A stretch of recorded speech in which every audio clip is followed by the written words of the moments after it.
هو ده الكنجرو. الناس هنا زي ما قلت لكم يعني مش بيحبوا الاجتماعيات قوي. هنا الباكج ايه؟ شنطه كبيره جدا. دلوقتي احنا وصلنا الجيم دلوقتي، قدام الجيم دلوقتي. انا بصراحه النهارده متحمس جدا لان انا جاي النهارده زي ما قلت لكم باكج تقريبا 13 14 حاجه. مش عارف بقى الشنطتين اللي معايا دول، انا معايا شنطتين كبار هفتحهم معاكم ونشوف مع بعض بقى اذا كان كلهم مصر ولا لا. يلا بينا نخش دلوقتي الجيم مع بعض. هضرب تمرين كتف بقى ايه بنت لذينه، عشان ايه يعني الكتف كده ساعدني وانا بفتح الشنط كده ما يتمزقش. يلا بينا.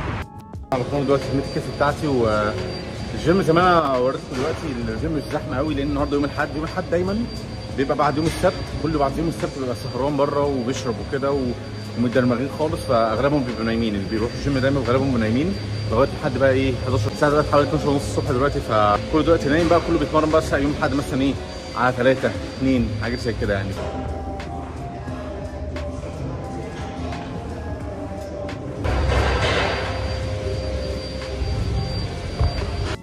يوم الصبح بيتمرن ومش فاطر، الموضوع بيبقى يعني معاناه شويه، بس عادي يعني خلاص تمرينتنا بقى ايه فاضل لي مش كتير يعني. بتمرن النهارده كتف بس، كمان انا على طول اصلا بتمرن عضله واحده بس يعني، مش بتمرن مثلا عضلتين بقى اللي هو كتف وتراي وكده.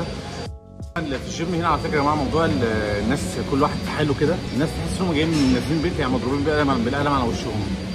مفيش اي اجتماعيات بجنيه يعني، الناس تحس ان هم كارهين حياتهم وهم نازلين. هو هنا الصوره كده بشكل عام يعني كل واحد كده في حاله جدا بشكل يعني مستفز. ما هو كل واحد على حسب جاي منين برضه يعني. انا عشان انت عارف في مصر عارفين عندنا الموضوع، عندنا في اجتماعات شويه. انا ما قلتش ان واحد يعني يسيب التمرين بتاعته ويقعد يلعب ويهزر ويضيع وقت مع التاني يعني، بس الموضوع بشكل اوفر قوي.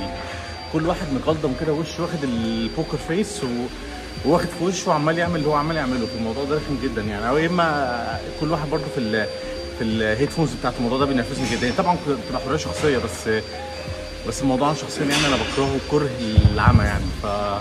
بس عادي، هي بتبقى يعني حريه شخصيه عادي يعني. انا مش عارف انا ايه وانت بتلعب وانت مثلا بتشيل اوزان وكده المفروض تكون بتركز، فانت في دربكه شغاله في ودانك. انا مش عارف الموضوع ده، انا عمري ما عملته في حياتي ولا عمري اعمله طبعا. بس هي طبعا حريه شخصيه في الاول وفي الاخر. فكمل تمرين واجي لكم.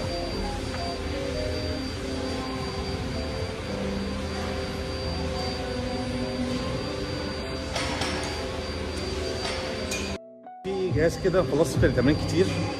في جهاز كده واحد ايه قاعد عليه على الموبايل يعني مش عايز يسيب امه، حاسس ان هو بيحضر مثلا مشروع التخرج عنده وهو قاعد على الجهاز. مش عارف هيخلص امتى، بس هروح اساله كده بقى.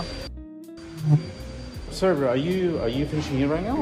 Are you finishing here right now? Last one. Okay, nice. المشكله يا جماعه ان الشولدر بريس ده الدمبلز بتاعه احسن بكتير، بس الدمبلز بتاعه بيأثر على ظهر شويه يعني. انت بتروح عامل كده وشايل كده وظهر الكوره بيتقوس وكده، فغلط على الظهر قوي، على القطنيه، على الظهر الخلفي. فعشان كده بطلته. فعشان كده بلعب الشولدر بريس اللي هو المكنه الجهاز ده يعني احسن شويه في حالتي انا شويه يعني. وانا عادي سليم الحمد لله، بس انا مش عايز اخلي الموضوع يعني يتطور او الاصابه مش اصابه يعني، بس وجع. فاهم يعني وجع. انت ليه تقيس ظهرك على المدى الطويل يعني ملهاش لازمه يعني. فالشولدر بريس ده كويس. الاوزان بقى بزودها بقى بتبقى برضه نفس الحمل يعني، فموضوع لطيف يعني. فبس يلا بقى نروح نكمل التمرين عشان ايه ما بقاش زي الواد اللي انا كنت بقول عليه ان هو قاعد على الموبايل ومش بيتمرن. فاخلص تمرين واجي لكم. خلصت التمرين اخش بقى البس. حمام كبير تحس ان هو صاله بيت. عشان كده جيت الفرع ده بالتحديد الحمام بتاعه كبير، عشان كده جيت. فهلبس كده ايه ونتروش وبعدين ايه نطلع بقى على المشوار بتاعنا. لسه نطلع حوالي نص ساعه سواقه، لان المكان اللي هنروحه ده مكان مميز جدا يعني. هو مكان المفروض ان هو واينري يعني، مكان يعني هو اسمه باروسا فالي. باروسا فالي دي المكان اللي بيصنعوا فيه الواين والحاجات اللي هي الصفر ده العظيم. تعالى بقى نلبس وبعدين نطلع مكان عشان لسه في شويه سواقه بتاع حوالي تقريبا نص ساعه تقريبا. فهلبس واجي لكم. خلصت تمرين في الجيم دلوقتي وطالع على باروسا فالي. باروسا فالي زي ما قلت لكم هي مكان كده يعني كبير قوي بيعمل الواين وكده، بس هو مكان حلو قوي يتراح يعني. هو مش لازم اللي يروح عشان يجيب واين وحاجات زي كده يعني، ولكن بيروح عادي، بيروح يتمشى يقضي يوم بتاع. هو مكان حلو قوي يعني. هي قريه كده اسمها حتى فالي، واصلا في سواح كتير بيروحوا يعني. مش لازم اللي يروح عشان يعمل حاجه زي كده يعني او يشتري يعني واين او حاجه زي كده، لان هي مصانع ومزارع. فالموضوع حتى ملوش علاقه يعني، انت لازم تروح تشرب اصلا. فبس هو اللي بيروح عايز يشرب هيلاقي طبعا يشرب يعني. هو اي حته هنا الواحد عايز يشرب فيها هيشرب فيها عادي يعني، الموضوع ما ملوش اي صعوبه يعني. ما تنسوش معايا الباكج الكبيره بتاعت تيمو الباكج هنا شنطه كبيره قوي هوريها لكم هناك، فهنفتح مع بعض لاول مره خالص، فيلا بينا هسوق دلوقتي واشوفكم هناك. دلوقتي رايحين على باروسا فالي. دايما بحب كل يوم حد اطلع سواقه زي دي، بتغسل الواحد من جوه بصراحه. دلوقتي ماشيين على 110. كان في كاميرات ورا حوالي 6 كاميرات تقريبا يعني مرصوصين جنب بعض كده. بس هو الحلو هنا بصراحه ان هم بيدوك تحذير بيافطه كده قبل الكاميرات ما تيجي ان في كاميرات على بعد 100 متر تقريبا او 200 متر حاجه زي كده. فدي حاجه حلوه بصراحه، مش بيغفلوك يعني. ولكن المره الجايه بقى وانا جاي الناحيه الثانيه وانا راجع بقى اصور لكم الكاميرات دي، لانها شكلها بصراحه مخيف يعني. تحس ان انت داخل كده يعني، بتخلي بالك لو عديت نص كيلو ممكن البتاعه دي تعمل فلاش عليك، فالموضوع خطر جدا. خاصه ان الواحد في الفري او الهاي واي يعني بيسوق كده، بتحس كده ان انت بتبرطع شويه، ما بتصدق تطلع من 60 ل 110 بقى. ده طبعا ده انجاز طبعا هنا في استراليا. هو تقريبا اقصى حاجه هنا 130، ده على جريت اوشن رود بس مش هنا. الحاجات اللي زي كده 110 تقريبا اللي هي اللي جوه الولايه يعني. يعني انتوا شايفين اهو 110 اهي. في هنا برضو يافطه بتاعت كير فور وايلد لايف، عشان ساعات على فكره في هنا من الناحيه دي للناحيه دي ساعات في كانجروز كده بتنط تك تك تك. طبعا في حوادث كتيره جدا جدا، ناس بتموت كانجروز لان هم بيعدوا كده بطريقه عشوائيه وانت بتسوق مره واحده. ففي ناس بقى برضو عربياتهم بتتدمر من قدام يعني، الرفرف بيتدمر والانوار والدم بيجي هنا وهنا. وساعات بقى الكانجرو بيبقى على حسب حجمه، صغير كبير معضل معضم انت حظ انت ونصيبك بقى. فالموضوع يعني ايه لازم الواحد ياخد باله منه. هم حاطين يفط عشان الموضوع ده. بصوا يا جماعه هنا الاشارات اهي، وهي دي يا جماعه الكاميرات. لو انتم شايفين هنا كده هي الكاميرات هي مرصوصه رصه جاتوه منظرها وحش جدا يعني منظرها مرعب. انا وانا داخل عليها بصراحه ما سوقتش حتى على 110، نزلت 80 تقريبا مقصدي ما كان فاهم يعني، ده اجهزه صغيره كده محدش عارف ايه اللي ممكن يحصل يعني. في ناس بتسوق على فكره على 110 بالظبط، وساعات اكتر يعني. بيقول لك ساعات ممكن يسيب لك كيلو او 2، ولكن انا برضو مش عارف الموضوع ده ما مضمنوش يعني. بحس ان انا ايه 80 حلو.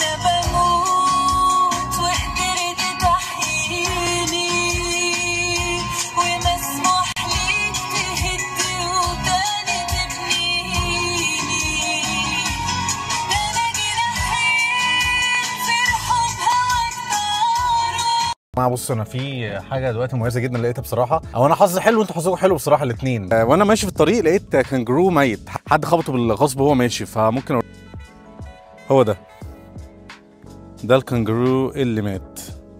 هو تقريبا مش عارف حد ذبحه ولا ايه يعني، منظر مش حلو طبعا. بس انا ايه حبيت اوريكم برضو ايه شكله يعني.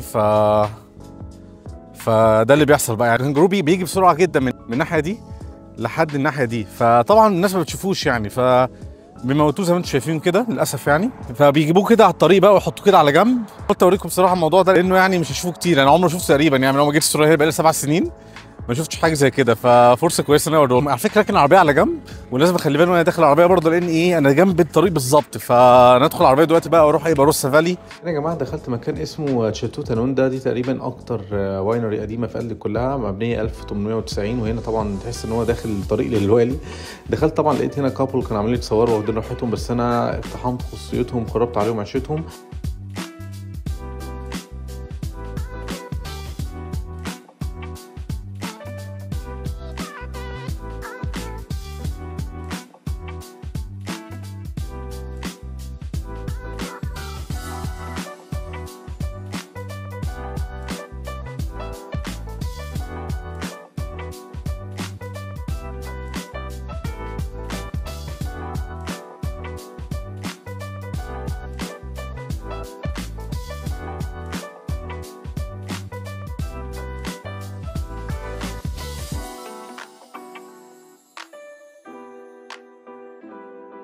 هنا بقى يا جماعه دخلت الواينري من جوه، في مطعم كده او مكان الناس بتشرب فيه بقى ايه الواينري اللي هي المتعتقه جوه البراميل اللي شايفينها على اليمين دي، وكله عمال يبص عليها مستغرب مين اللي لابس بتاع مشجر ده وعمال يصور. هنا طبعا منظر البراميل كلها مليانه طبعا حاجات حرام ماليش دعوه بيها طبعا ولا مستاهل. هنا حاولت افتح بقى يا جماعه البرميل، بس واضح ان ربنا كان مدينا علامه يا محمد ما تفتحش البرميل، فانا طبعا ما فتحتوش الحمد لله. هنا طبعا براميل بقى كلها كده شكلها بصراحه من ورا يعني شكلها لطيف، وانا بقى هنا كنت خارج من المكان اللي كانوا بيشربوا فيه الناس، ودي كانت اول واينري يا جماعه دخلتها بروسا فالي، ونخش بقى على اللي بعديه. وصلنا عند واينري، ده المكان اللي حواليها. مكان بصراحه شكله تحفه جدا، كلها جناين ومساحات خضراء وكده. ممكن حتى نروح هنا ايه اصور لكم المكان اللي هنا ده. مكان بصراحه شكله جامد يعني، هدوء تام هدوء تام ويعني سكوت تام. في ناس على فكره ما بتحبش كده، انا بصراحه ما بحبش السكوت القوي ده، ولكن ساعات بيكون مطلوب يعني هو اكيد احسن من لما يكون في دوشه جامده قوي ومزعجه يعني.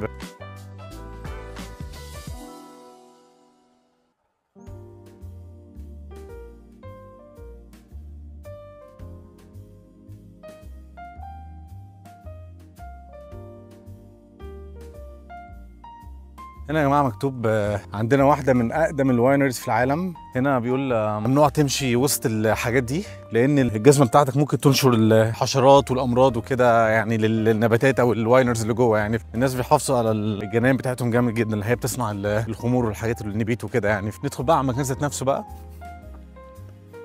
المكان ذات نفسه هو تحس ان هو بيت قديم ومترمم يعني. كان هنا وتشوفوه كده، دخلنا اهو من بوابه اهي زي ما انتم شايفين. ده مبنى صغير تقريبا قاعد فيه ناس يعني. دي بقى ايه الحاجات اللي بتاعت الواينري وكده اعتقد يعني. هنا الجنينه كده صغيره قبل ما تدخل تقريبا الواينري. دي مش عارف ذا فريدوم شيراز روم، انا مش عارف الاوضه دي فيها ايه يعني، بس هي اكيد حاجه خاصه. في هنا بقى يا جماعه ده القسم اللي هو بتاع التيستنج والسيلز، هم الناس اللي عايزين يدوقوا ويبيعوا او يشتروا يعني.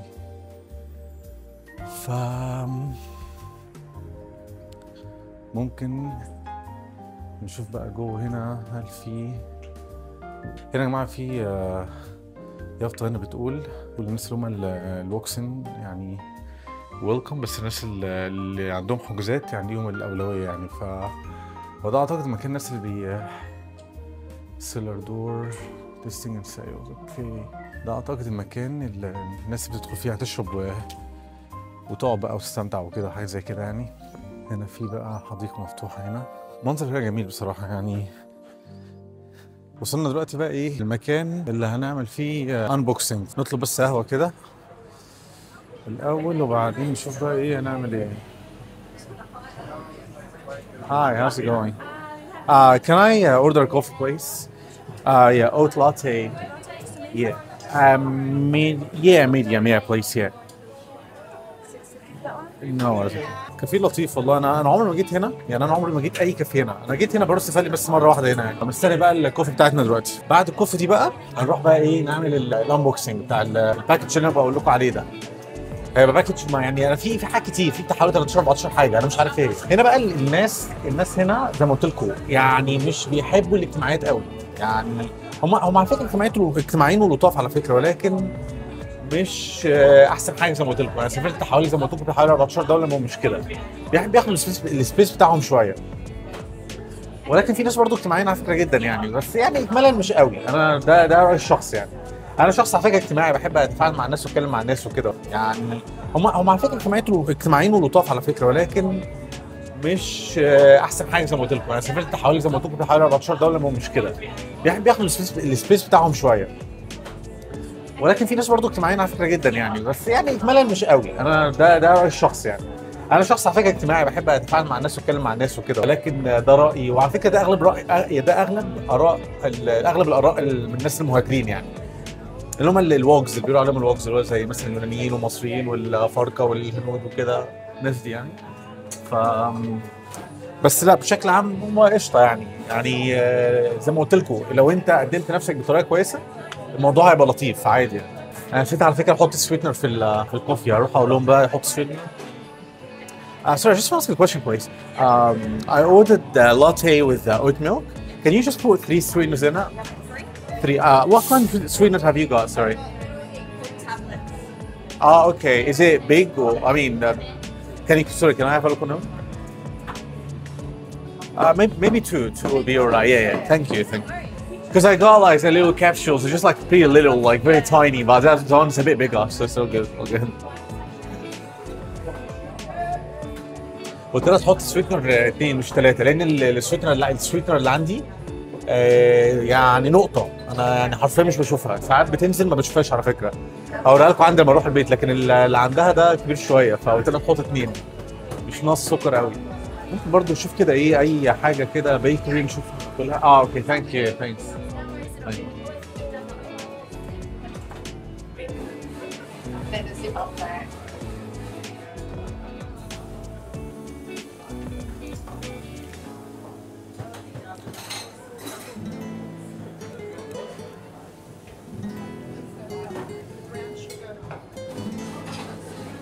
لا مش حاجة عجباني قوي.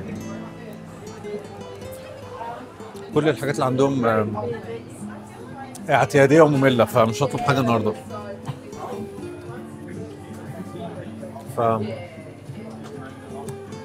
طعمه حلو، لا مسكر قوي ولا عادي يعني.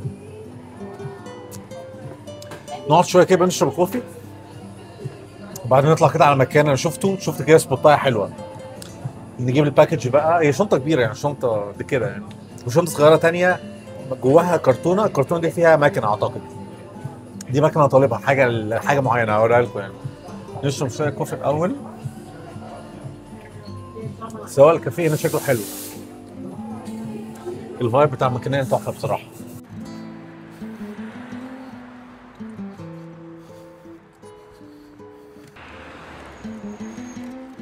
طب يا جماعه هنا الباكج اهي، شنطه كبيره جدا وتقيله، ودي الشنطه التانيه بقول لكم عليها. نفتح بقى ايه، ناخد كده شفطه قهوه عشان الواحد كده يركز وايه ويحاول يعني فاهمه يمخمخ كده ليه للباكج. بسم الله الرحمن الرحيم يا جماعه. سموا بالله عليكم معايا يا جماعه، سموا كده ايه عشان ايه. انا بصراحه اول مره اشتري حاجه من تيمو ده، فمش عارف بقى الجوده هتبقى عامله ازاي. انا بص انا رحت على حسب الريفيوز بقى، على حسب الاراء الناس اللي في ريفيوز وكده، وانا برضو كنت محتاج الحاجات دي جدا لان راجع مصر كمان شويه، فالحاجات دي منها حاجات هاخدها معايا في مصر، فربنا يستر بقى. نبدا بقى ايه، نفتح الباكج بقى. وعلى فكره لو في حاجه ما عجبتنيش منها انا ممكن ارجعها على طول، فعادي جدا الموضوع. اوبا الواحد فعلا مش بيقدر قيمه الحاجه غير لما بتغيب عنه. فانا بصراحه فتحت حاجه يعني، فتحت الشنطه لقيت حاجه قدامي هي دي اللي يعني تقريبا اللي خلتني اصلا ادخل تيمو اطلب الحاجات دي كلها يعني. الموضوع ده كله ابتدى من عنده. فنبدا بقى. الله الله الله الله الله ايه ده، الله الله الله. كمان في حاجه ممكن نجربها النهارده، كمان في حاجه كمان يعني فن كده ممكن نجربها النهارده. الله الله الله الله. لا لا لا لا، ده كلام كتير قوي يا جماعه، كلام كتير قوي، والناس عماله تبص عليا ومستغربين من اللي انا بقوله، لانهم اصلا ايه يعني هنا ما فيش حد بيفهم عربي طبعا غالبا يعني. فهنا يا جماعه اول حاجه دي بقى ايه اللي هي البتاعه، بتحط موبايل عليها بتشبكها بقى في اي حاجه يعني، ممكن تعملها كده حاططها بقى على ايه، عمود، على شجره، على اي حاجه. فالموضوع ده مفيد جدا. بتحط الاول عليها اللي هي الماونت، حاجه اسمها ماونت كده، وبعدين بتروح مشبكها هنا، عاملها في السكرو هنا المسمار ده، وبعدين بتشبك دي بقى في اي حاجه عايزها. دي هتفيدني جدا جدا جدا، هاخد منها بيها شطات فشيخه يعني. دي اول حاجه انا جبتها، وجاي معاها ايه، جاي معاها كمان البتاع دي. انا كمان على فكره والله اشتريت بتاع زي دي اصلا من واحده، ودفعت فيها بتاع حوالي 10 15 دولار، بس عادي دي جت معاها قشطه يعني. دي الماترس ده يا جماعه، الغطا بتاع المرتبه. الغطا بتاع المرتبه ده فيتد يعني، موجود كده فيه استك او حاجه كده بتمسك في المرتبه. ممكن نفتحه برضه اشوفه، يمكن مش هو اللي انا طالبه، ما هو ممكن برضه ايه تطلع مش فيتد، فالموضوع هيبقى يعني مش لطيف خالص. هي دي البتاعه الموجوده اهي، هي دي اللي بتكلم عليها. المرتبه عندي الملايه اللي انا حاططها عليها مش فيتد، فكل شويه لما تقلب السرير بقى بتاعه تقعد تكرمش كده ايه وتكشكش وبتضايقني جدا في النوم، فدي حلوه قوي. دي ممكن اجيبها هنا مثلا بتاع حوالي 20 دولار ولا 25، انا مش عارف دي جايبها تقريبا 3 4 دولار يعني. انا كل الحاجات دي اول مره اجيبها من تيمو، فيعني تجربه فريده من نوعها يعني. دي يا جماعه برضو حاجه انا جايبها كنت عايزها جدا جدا. دي الكيت بتاعه الفيد يعني، انت ممكن تحلق لنفسك بالبتاعه دي. انا بصراحه زهقت من كل شويه من كتر ما بروح الحلاقين هنا، عشان تروح للحلاق لازم تعمل بوكينج. تخيل اكنك مثلا رايح دكتور ولا حاجه، فلازم تعمل البوكينج وبعدين يعني بتروح للحلاق. انا قال لي خلينا اعمل بوكينج بقى واستنى بتاع اسبوع اسبوعين. انا قلت هجرب احلق لنفسي، انا الحلقه اللي انا حلقها دي كويسه مش وحشه، ولكن يعني قلت اجرب كده احلق من نفسي، هي دي الحاجه اللي انا بقول لكم عليها. فيعني اجرب كده احلق، لو وصلتها مره اروح للحلاق يصلحها لي وارمي دي بقى اي حاجه مش هتفرق يعني. رجعنا تاني في مكان جديد، قلت كده ايه غير المكان. ده الشراب بتاع دفا، انا كنت جايبه بصراحه خامته حلوه. لا على فكره حاجات خامتها حلوه قوي ورخيصه جدا يا جماعه والله بجد. يعني تيمو ده يعني ممكن يقفل والله ببزنس كتير جدا يعني. يعني ده لو جبته، هو ده على فكره 2 1 2 3 يا جماعه، 3 انتوا متخيلين؟ 3 1 2 1 2 1 2 وكلهم نفس اللون بس حلوين جدا يعني. دول لو جبتهم من بره ممكن على الاقل تقريبا $20 تقريبا يعني. الكلام ده ممكن توفر منه فلوس كتيره جدا جدا يعني.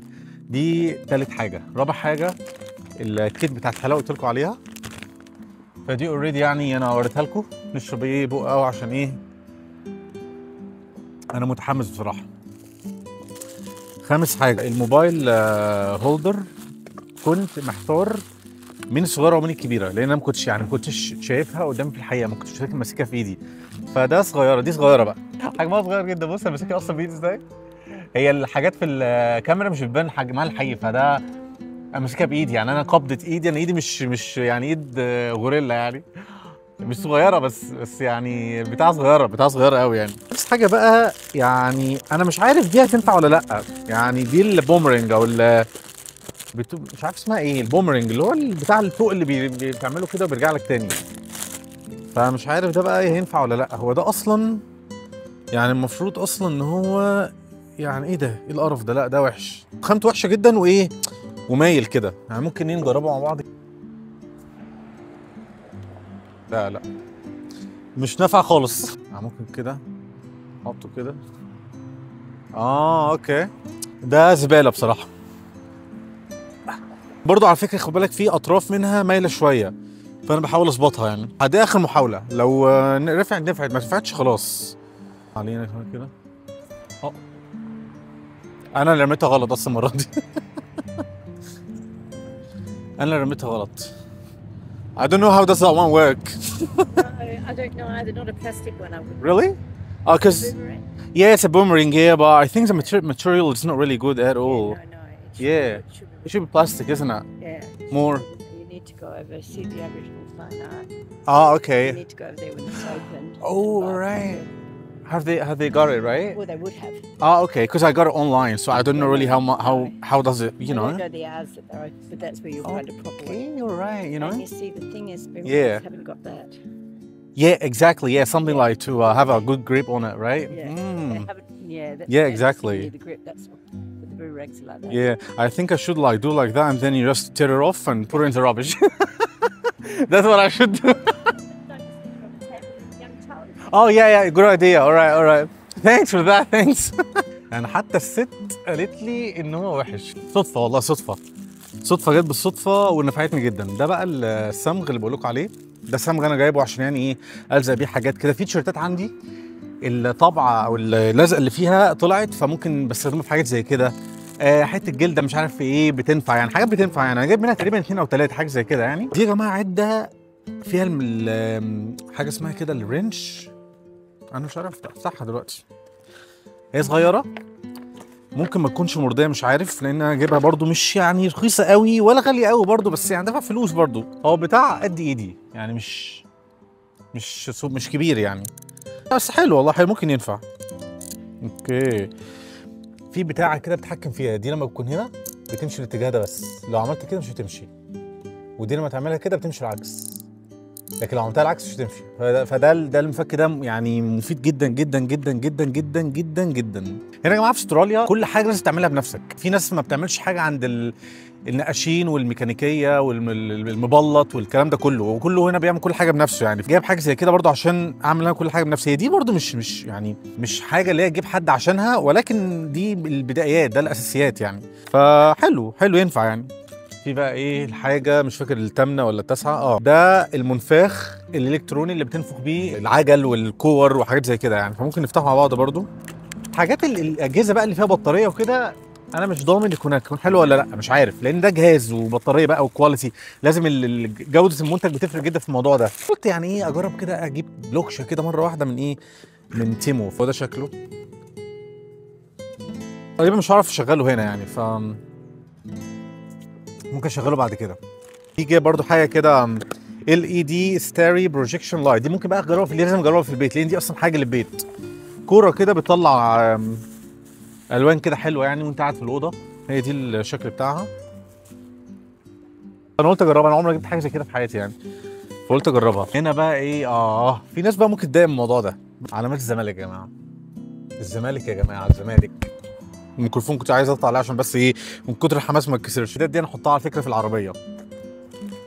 وده ايه ده بتاع بيلمع الجزمه، حلو ده برضو، انا كنت محتاج حاجه زي كده جدا. هجرب ده، لو عجبني هجيب 2 كمان منه ولا حاجه، لان انا محتاج حاجه زي كده يعني، لان انا عندي كوتشيه بيضه كتير وسنيكرز وكده ما بعرفش المعها جامد يعني، فده هينفع. ده مع كيبل ده يعني اللي هو يعني السلك بتاع الشحن، بس ده لونه مش هينفع افتحه، لانه لو فتحته مش هيتقفل تاني. البوكس دي مش عارف ايه هي، الميستري بوكس دي ولا ايه مش عارف يعني، حاجه تطلع في وشي ولا ايه مش عارف.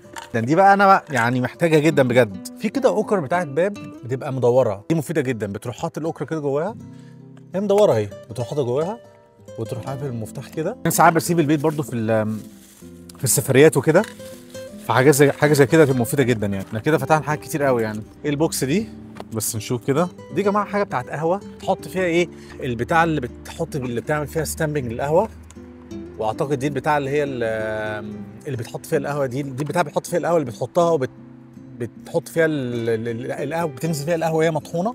ده برضو كيبل تاني يا جماعه، بس كل الكيبلز دي على فكره فاست تشارجنج يعني، هي سريعه جدا المفروض يعني. فاست تشارجنج اند داتا ترانسميشن، يعني انت لو بتنقل داتا من موبايل جهاز لجهاز. ده اعتقد طيب ده اللي هو بتاع الايفون، اللي هو اللايتنينج اليو اس بي لايتنينج اللي هو بتاع الايفون 14 وكده.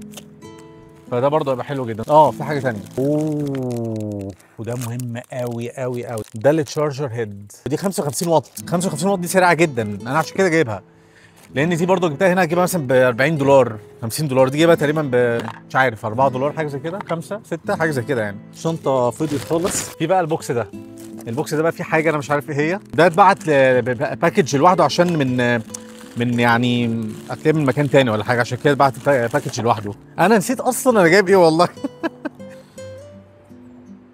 ايه ده؟ بص يا معلم، الجهاز ده بتاع ايه؟ بيشفط الحاجات اللي هي التراب اللي في العربيات يعني. انا كنت محتاج حاجه زي كده بصراحه، لان ساعات في حاجات بتقع كده جنب العربيه هنا وهنا وهنا، فده مفيد قوي قوي يعني، ينفعني بصراحه. احط في العربيه بقى ايه، اي تراب، اي مش عارف فتافيت اكل بتاكلها، اي حاجات كده صغيره مثلا انت مش عارف تجيبها وتلقطها بايدك، بتعملها بالمسدس ده. ده فلتر حلو والله. فدي كل تقريبا الحاجات اللي انا جايبها يا جماعه النهارده. هو البومرنج ده اللي اوسخ حاجه تقريبا جبتها.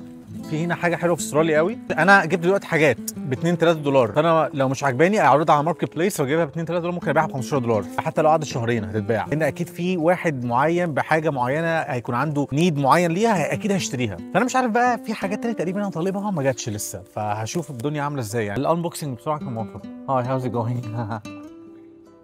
I'm just doing unboxing. Yeah. From Timor. ممكن دلوقتي نستخدم مع بعض بقى ايه الترايبود اللي هو العنكبوتي، هو اسمه السبايدر فليكسبل ترايبود، فممكن نستخدمه دلوقتي اعلقه في اي عمود هنا ولا اي شجره، احط الحاجات في الزباله وارجع لكم تاني. ممكن ارجع لكم بقى بترايبود، فخليكم معايا. لسه مدخل الحاجات في العربيه، وانا ممكن اعلقها في العمود ده. على الفكره بتاعه والله حلوه، انا عجباني بصراحه، واثق ان هي مش هتقع. انا كنت عايز البتاعه دي بصراحه من زمان يعني، اي فيو تاني بقى مش هعرف اجيبه بالجيمبل اللي هي البتاع اللي انا كنت بصور بيها، فدي هجيب بيها. الشمس راحت تعتبر، فيلا بينا نشوف بقى هنعمل ايه تاني. يا جماعه احنا دلوقتي في الغابه دلوقتي، اللي انا قلت لكم من شويه، بس بصراحه شكلها حلو جدا. هو على فكره الدنيا قربت تضلم، بس انا ما رضيتش افوت بصراحه. المنظر ده بصراحه تحفه، شكله جميل جدا يعني. الاحلى حاجه في الشجر هنا ان هو لونه اسود كده وقوي يعني، شكله كده تحس ان هو وتد قوي جدا.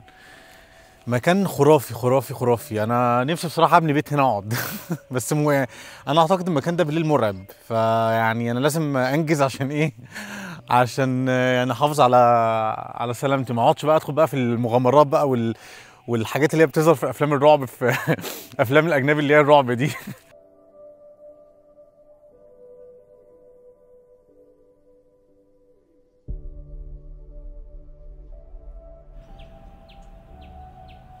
احنا كده وصلنا لغايه الفيديو النهارده، يا رب يكون الفيديو عجبكم. ما تنسوش بقى تدوسوا لايك بقى وشير وسبسكرايب يا جماعه، يعني مش بتكلف حد اي حاجه، فيا ريت الناس اللي بتخش تشوف الفيديو تعمل سبسكرايب يعني، طبعا فضلا وليس امرا. طبعا الموضوع هيبقى